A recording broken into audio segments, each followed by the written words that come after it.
আসসালামু আলাইকুম। দেশ ও প্রবাসে কলিজার ভাই ও বোনেরা কেমন আছেন? আলহামদুলিল্লাহ, আশা করি সকলে ভালো আছেন। প্রবাসী ভাই ও বোনেরা, প্লিজ প্লিজ ধৈর্য ধরুন, সবুর করুন, সবুর করা শিখেন। ভাই, জীবন কিন্তু একটাই। একটু ব্যতিক্রম হওয়ার কারণে ঘটে যেতে পারে বড় ধরনের ঘটনা। হতে পারে আপনি মৃত্যুর মুখে, বা আপনি ধৈর্য না ধরার কারণে হতে পারে আরেকজন মৃত্যুর মুখে। কিন্তু এর যে যন্ত্রণা, যারা একবার এমন বিপদগ্রস্ত হয় শুধু তারাই জানে তাদের যন্ত্রণার কথা। তারা যে যন্ত্রণা পায় সেখানে ঔষধ দেওয়ার মতন কোনো কিছু নেই। বলতেছি আপনাদের সাবধান করার জন্য। যেমন মক্কা আল তৌহিদ কোম্পানিতে একজন বাংলাদেশি আরেকজন বাংলাদেশিকে হত্যা করেছে ছুরিকাঘাতে। বাক বিতণ্ডার পর্যায়ে গিয়ে মাথা নষ্ট তাদের। কেন? আমরা কেন এত উদ্ভট? আমরা কি জাতি হিসাবে একটু ভালো হতে পারি না? আমরা কেন ধৈর্য ধারণ করতে জানি না? আজকে এই যে ঘটনাটি ঘটে গেল, টাঙ্গাইল ডিস্ট্রিক্টের কালিহাতী থানার ফরহাদ নামের যে ছেলেটিকে ছুরিকাঘাতে নিহত করা হলো, যে ব্যক্তি তাকে নিহত করছে সে কি জানে তার কি করুণ পরিণতি হবে এই সৌদি আরবের মাটিতে?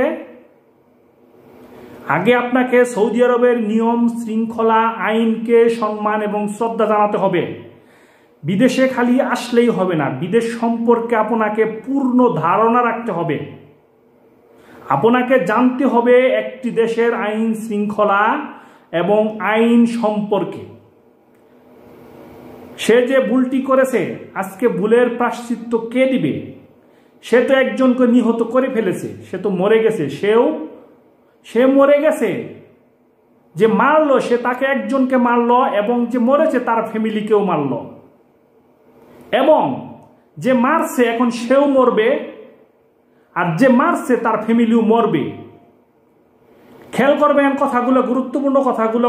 প্রবাসীর কলিজার ভাই ও বোনেরা, একটু ধৈর্য ধরতে না পারলে প্রবাসে আসার দরকার নাই।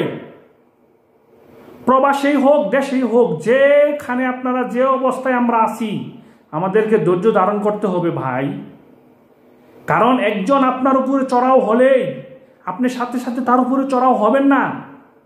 একটু নিচু হওয়ার চেষ্টা করুন, তা না হলে হিতে হয়ে যাবে বড় ধরনের বিপদ। হ্যাঁ, আমিও অধৈর্য হয়ে যাই। আপনাদের আমি উপদেশ দিতেছি ঠিকই, কিন্তু আমি নিজেও অনেক সময় অধৈর্য হয়ে যাই। আমি নিজেও সংশোধনে আসার চেষ্টা করতেছি। আপনাদেরকে অনুরোধ ক্রমে বলতেছি, ভাই ও বোনেরা, একটু ধৈর্য ধারণ করুন।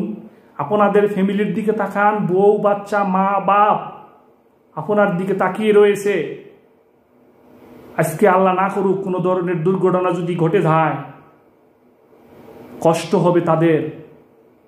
কোথায় গিয়ে দাঁড়াবে যদি আপনার ফ্যামিলির কোনো পজিটিভ দিক না থাকে? মারাত্মক বিপদের মুখে পড়ে যাবে তারা। লাথি গুতা খেয়ে বাঁচতে হবে, মানুষের ধারে ধারে ঘুরতে হবে। আমি আপনাদের দয়া এবং অনুগ্রহপূর্বক বলি, ভাই ও বোনেরা, একটু ধৈর্য ধরুন। সবাইকে ধৈর্যশীল হতে হবে।